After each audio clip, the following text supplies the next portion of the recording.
नमस्कार, India voice पर स्वागत है आपका। मैं हूं आपके साथ प्रियंका मिश्रा। 22 जनवरी 2024 को भगवान श्री राम लला जब गर्भगृह में स्थापित होने वाले हैं, विराजमान होने वाले हैं, तो इस क्षण के लिए न जाने कितने राम भक्तों ने अपने अपने स्तर पर प्रयास किया है और अपने अपने स्तर पर प्रयासों के बाद आज अपने आप को सौभाग्यशाली महसूस कर रहे हैं कि ये दिन वो देख पा रहे हैं। और इसके लिए जितने भी बलिदान, जितने भी प्रार्थनाएं उन्होंने की हैं, वो तमाम प्रार्थनाएं अब स्वीकार होने जा रही हैं।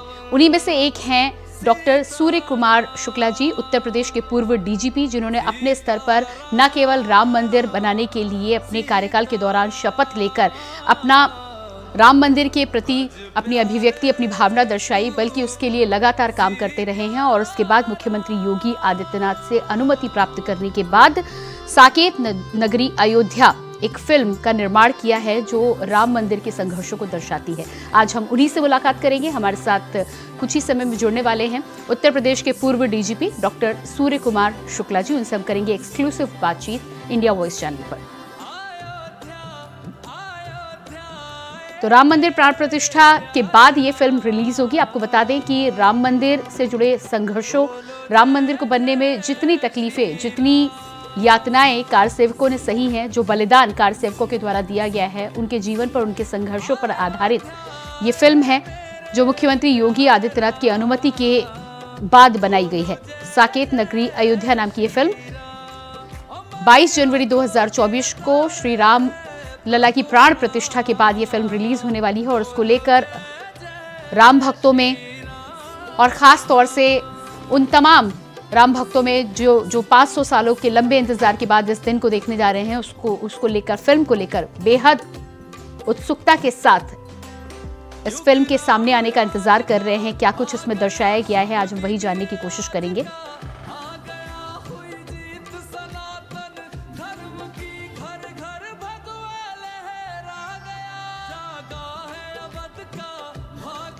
तो लगातार अयोध्या संघर्ष पर बनी फिल्म साकेत नगरी अयोध्या में क्या कुछ खास है, क्या कुछ राम भक्तों को इसमें देखने को मिलेगा, उस पर जानकारी देने के लिए हमारे साथ जुड़ चुके हैं उत्तर प्रदेश के पूर्व DGP doctor Surya Kumar Shukla ji. Sir, बहुत बहुत स्वागत है सबसे पहले तो आपका इंडिया वॉइस चैनल पर। और उसके बाद मैं आपको बहुत बहुत सबसे पहले शुभकामनाएं देना चाहूँगी कि लंबे समय से आपकी जो प्रार्थना थी, आपके जो प्रयास थे, वो अब सफल होने जा रहे हैं। 22 जनवरी 2024 को प्रभु श्री राम लला अपने गर्भगृह में विराजमान होने जा रहे हैं। सबसे पहले तो बहुत बहुत शुभकामनाएं आपको।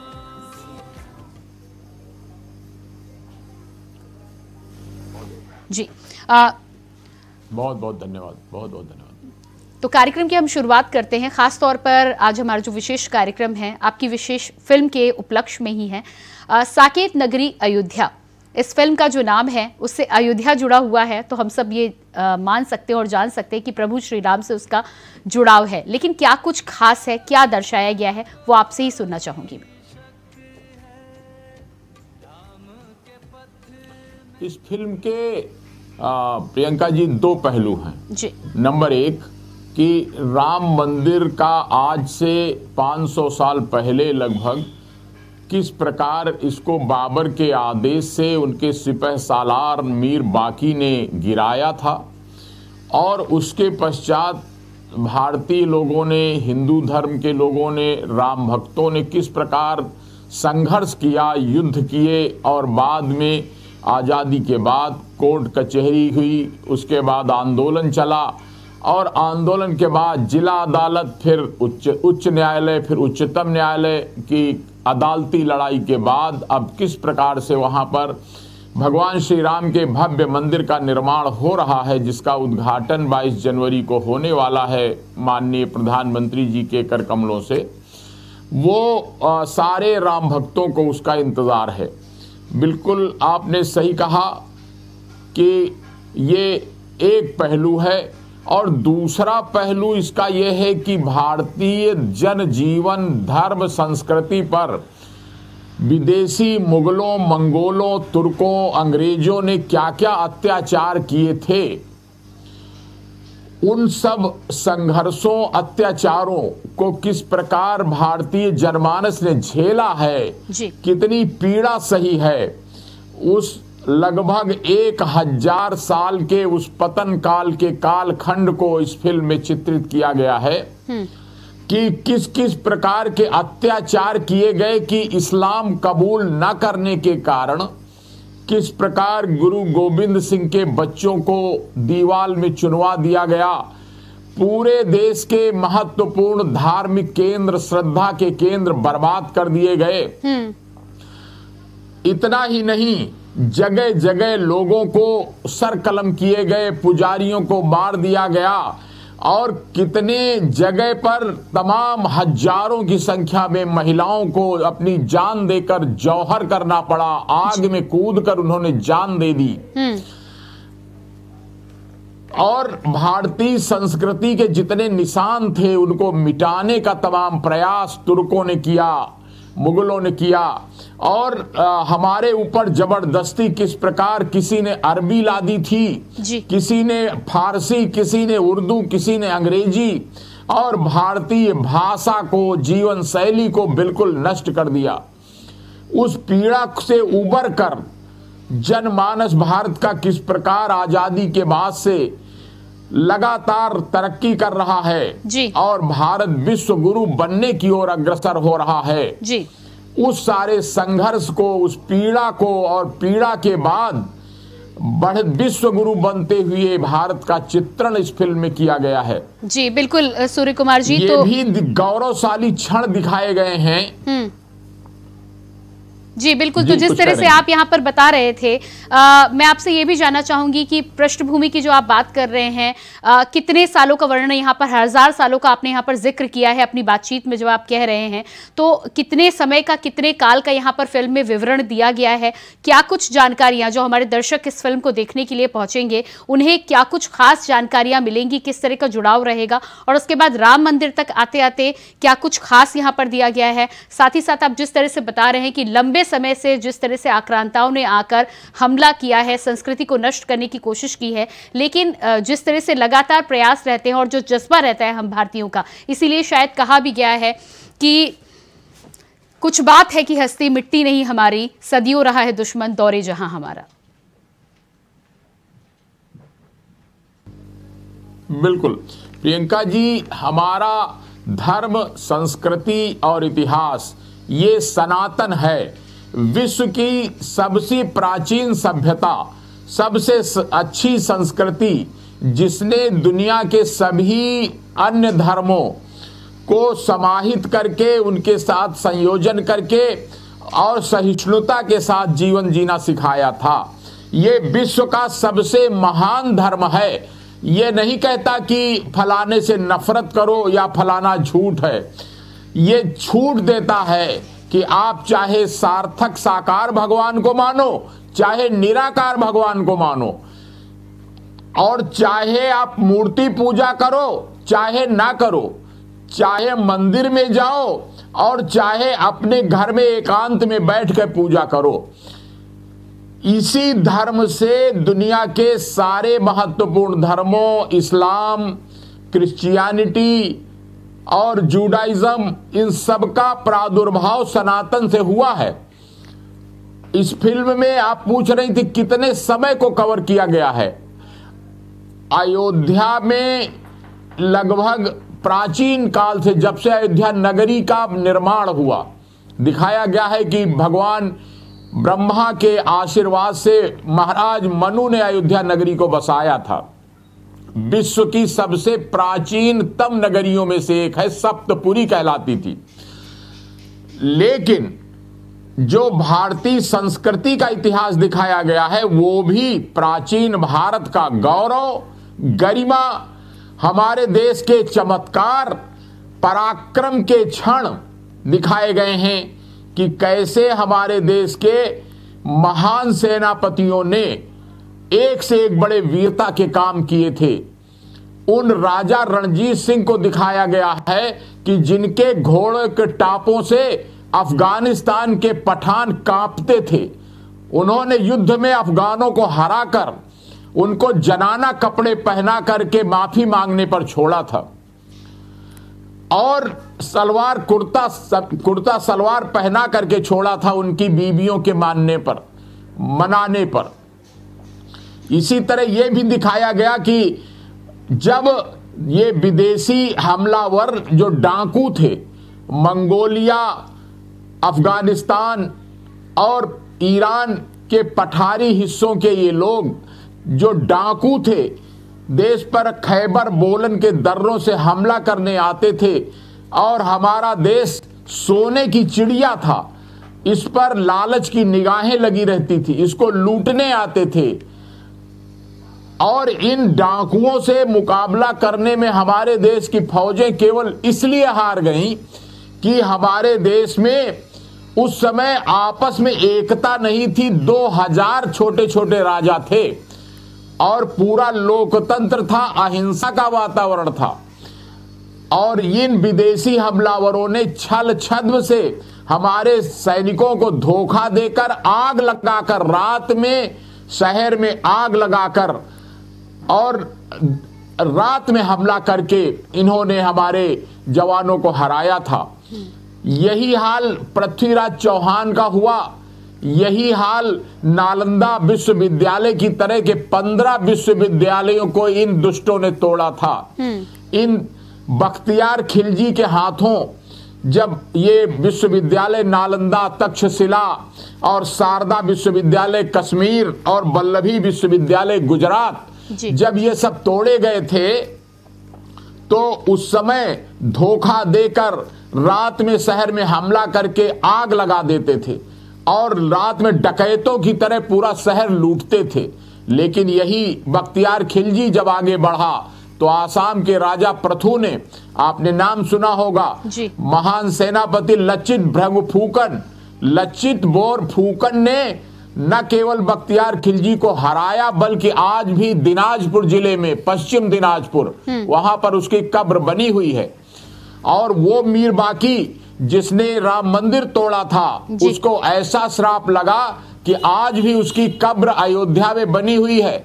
8 दिन के अंदर भगवान के श्राप से वो बर्खास्त कर दिया गया था चिन्हट की लड़ाई में हारने के बाद, और उसके बाद पागल हो गया और दफन हो गया अयोध्या में। आज भी मीर बाकी की कब्र मौजूद है जी।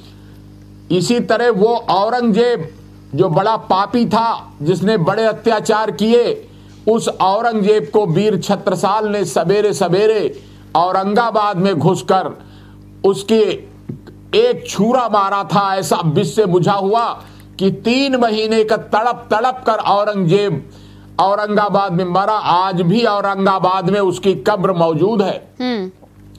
तो जितने पापियों ने, जितने दुष्टों ने भारतीय संस्कृति पर अत्याचार करे, हमला किए, उनका बाद में बड़ा बुरा हश्र हुआ था।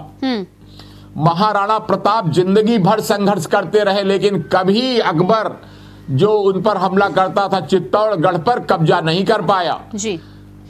और लेकिन इतिहास में केवल भारतवासियों की हार दिखाई गई और जो हमारा पराक्रम था वो नहीं दिखाया गया। रानी कर्णावती जो गढ़वाल की रानी थी, उसने सारी मुगल फौज को हरिद्वार और ऋषिकेश के पास न केवल हराया बल्कि सारी मुगल फौज की नाक कटवाई थी। वो कभी नहीं दिखाया जाता। रानी दुर्गावती जो गोंडवाना की रानी थी, जबलपुर के पास, उसने 3 बार अकबर की फौज को हराया, लेकिन वो इतिहास नहीं दिखाता क्योंकि अंततः छल छद्म, धोखा और कूटनीति से हमारे लोगों को तोड़कर ये इन विदेशी हमलावरों ने पराजित कर दिया था। युद्ध में धोखा देकर, खरीद कर पराजित कर दिया था। इसके कारण उन्हीं की इतिहास लिखी गई। भारत के पराक्रम को हमने जागृत करने का प्रयास इस फिल्म में किया है कि लोग गौरव महसूस करें। हमारा देश बहुत महान था, लेकिन धोखा देकर, छल छद्म से उसको गुलाम बनाया गया था। जी बिल्कुल। तो यानी कि आपका कहना है कि वो तमाम जानकारी, वो तमाम इतिहास जो अभी तक सामने नहीं आया है, इस फिल्म के माध्यम से आप दर्शकों को, आम जनता के सामने वो इतिहास लाने का प्रयास कर रहे हैं। साथ ही साथ एक बात और भी है कि अपने कार्यकाल के दौरान जब राम मंदिर बनने को लेकर आपने शपथ ली थी तो काफी कंट्रोवर्सी भी हुई थी और लोगों ने उसके बारे में तमाम तरह की बातें कही थी। उसके बारे में आपका क्या कहना है? बिल्कुल, जब मैं डीजी होमगार्ड उत्तर प्रदेश के पद पर तैनात था तो उस समय माननीय उच्चतम न्यायालय ने कहा कि ये मंदिर मस्जिद विवाद जो अयोध्या का चल रहा है, इसकी वजह से बड़ा विवाद हो रहा है, समाज में टूटन हो रही है। तो लोग प्रयास करें कि ये मामला हल हो जाए बातचीत से, सुलह समझौते से। तो मैंने भी उस भावना के तहत ये शपथ ली थी कि हम लोग शांतिपूर्ण समझौते के माध्यम से और मिलजुल करके किसी तरह राम मंदिर का निर्माण करेंगे, कराएंगे, ताकि हिंदू मुस्लिम के बीच ये विवाद खत्म हो जाए जी। हमारा ये कहना था कि कुछ लोगों ने इसका ये अर्थ लगाया कि शायद हम लोग लड़ाई करेंगे, हिंसा करेंगे, जबकि ऐसा कुछ नहीं मैंने कहा था जी। और उसका लोगों ने मजाक बनाया, मेरी बुराई की, आलोचना की। लेकिन मैंने तब भी जवाब दिया था और अब भी जवाब दे रहा हूं कि जिस समय बड़े बड़े ओहदों पर बैठे हुए लोग राम मंदिर का नाम नहीं लेते थे, हिम्मत नहीं करते थे अयोध्या का नाम लेने की, उस समय मैंने कहा था कि ये भारतीय जनमानस की आस्था का केंद्र है। भगवान राम हम सब के पूर्वज हैं, हिंदू के भी, मुसलमान के भी। और ये राम मंदिर ही नहीं, राष्ट्र मंदिर बनेगा, जिससे सारे भारतवासी ही नहीं, दुनिया के दूसरे देशों के लोग भी प्रेरणा लेंगे।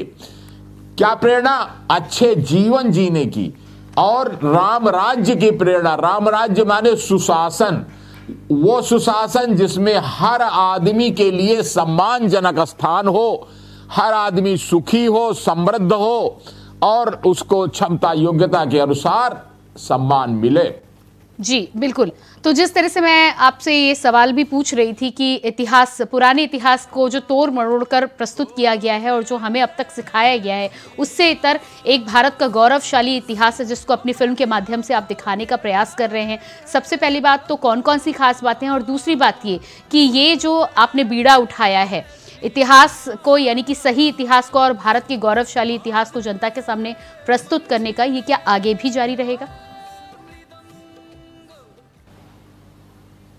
बिल्कुल। ये आप भी प्रियंका जी सुनकर खुश होंगी। एक समय था जब दक्षिण भारत में स्थापित चोल साम्राज्य ने अपनी बहादुरी और पराक्रम से हमारे देश का साम्राज्य उस समय जावा, बोर्नियो, सुमात्रा, सिंगापुर, वियतनाम वहां तक फैला हुआ था। एक समय था जब अफगानिस्तान से लेकर के बर्मा तक हमारा देश फैला हुआ था। लेकिन अंग्रेजों ने जाते समय जब उनको लग गया कि अब इस देश को हमें छोड़ना पड़ेगा, तो अभी मुश्किल से 100 साल पहले उन्होंने बर्मा को अलग किया, तिब्बत को अलग किया, भूटान को अलग किया, श्रीलंका को अलग किया, मालदीव को अलग किया, और ये सारे पाकिस्तान, बांग्लादेश, ये सारे भारत के अंग थे। यहां तक कि ईरान एक समय पर भगवान ब्रह्मा की राजधानी थी, उसका नाम आर्यन था।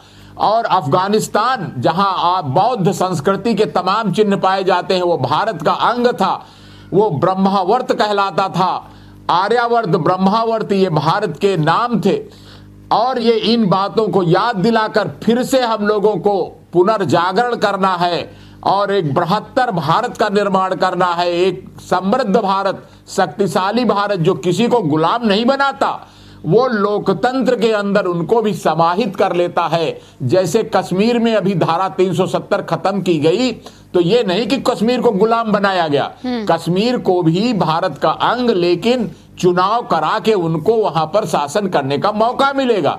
लोकतंत्र का प्रादुर्भाव भारत से ही, वैशाली जो बिहार में है वहां से भारत में और सारी विश्व में हुआ है। लोकतंत्र भारत की ही प्रणाली है जहां से बाखिर फैली है। जी बिल्कुल। बहुत खूब जिस तरह से आपके द्वारा प्रयास किया जा रहा है। एक प्रश्न मेरे मन में और भी है कि ये फिल्म जो है साकेत नगरी अयोध्या, जिसमें आपने अयोध्या के तमाम इतिहास को दर्शाने की कोशिश की है, भारत की गौरवशाली संस्कृति को आप जनता के सामने लाने वाले हैं, इसको लेकर आपने सबसे पहले मुख्यमंत्री योगी आदित्यनाथ से इसकी अनुमति ली। तो अनुमति लेना आपके लिए क्यों आवश्यक था? ये उत्तर प्रदेश सरकार का एक, आप जानती होंगी, सूचना विभाग है। तो सूचना विभाग की एक संस्था है, उसका नाम है फिल्म बंधु। तो पहले हम लोगों ने अयोध्या के सारे इतिहास पर एक पुस्तक लिखी थी, चित्र पुस्तक, उसमें 700 चित्र इकट्ठा किए गए जो अयोध्या के और राम मंदिर निर्माण से संबंधित थे। उन चित्रों के आधार पर माननीय योगी जी को जब हमने वो पुस्तक भेंट की तो उन्होंने बहुत प्रसन्नता व्यक्त की, और फिर इस बारे में जब हमने आवेदन किया तो फिल्म बंधु के माध्यम से उन्होंने अनुमति दी, स्वीकृति दी कि इस पर एक फिल्म बनाई जाए।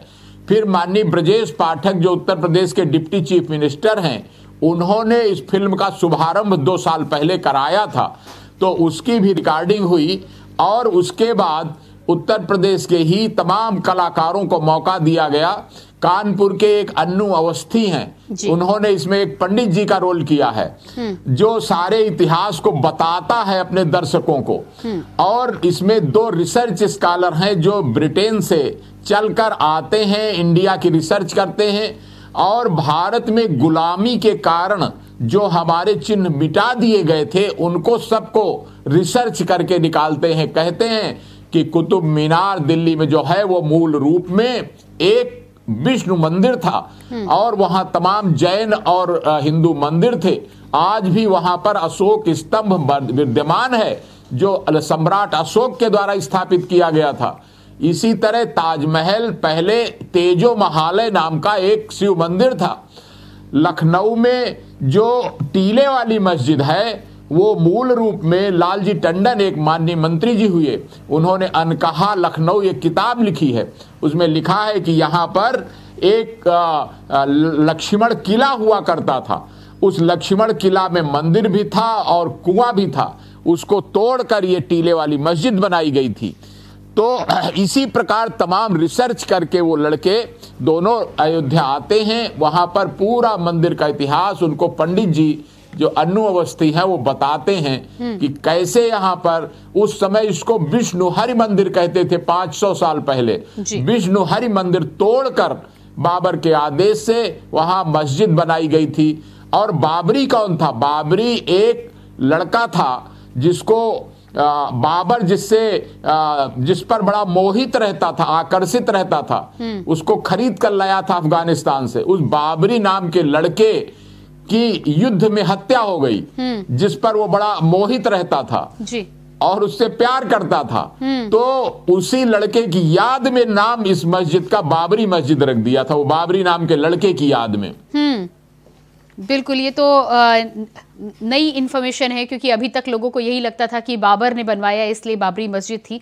तो बहुत से ऐसे तथ्य यहाँ पर आपके द्वारा इस फिल्म के द्वारा क्लियर किए गए हैं जिसमें लोगों को कई बार पूरी जानकारी नहीं थी पूरे तौर पर। आपसे मैं ये भी जानना चाहूँगी कि अवधि क्या है फिल्म की और उसके बाद आगे बढ़ती है, समापन यहाँ पर किस तरह से होता है, और जिस तरह से आप बोल रहे हैं कि ये बीड़ा और ये जो आपका अभियान है वो लगातार चलता रहेगा आगे, और आपके प्रोजेक्ट्स में क्या कुछ है आपके दिमाग में?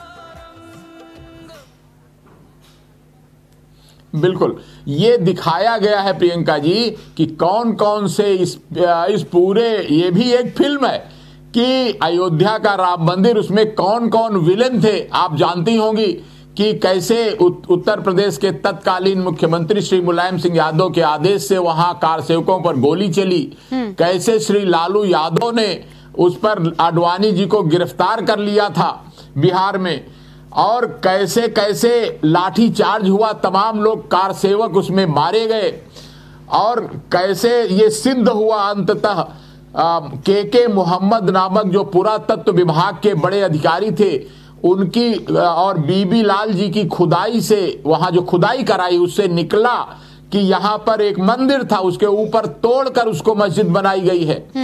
तब जाकर के वो कोर्ट, सुप्रीम कोर्ट ने आदेश किया। तो उन बातों को, इस राम मंदिर के कौन से हीरो हैं और कौन से विलेन हैं वो भी दिखाए गए हैं, लेकिन पूरी तरह से निष्पक्षता रखी गई है। उनकी बात भी प्रस्तुत की गई है कि उनका क्या कहना था और लालू यादव का क्या पक्ष था, मुलायम सिंह यादव का क्या पक्ष था, वो भी प्रस्तुत किया गया है और पूरी निष्पक्षता से बात को प्रस्तुत किया गया है। जी बिल्कुल, बहुत खूब। तो एक बार फिर से मैं सबसे पहले तो आपको बहुत बहुत बधाई देना चाहूँगी कि आप सभी का, हम सभी का सपना 22 जनवरी को साकार होना जा रहा है, और उसके बाद इतने लंबे समय से आपने जो प्रण लिया था, जो प्रयास किया था, वो प्रयास भी अब फलीभूत होने जा रहा है।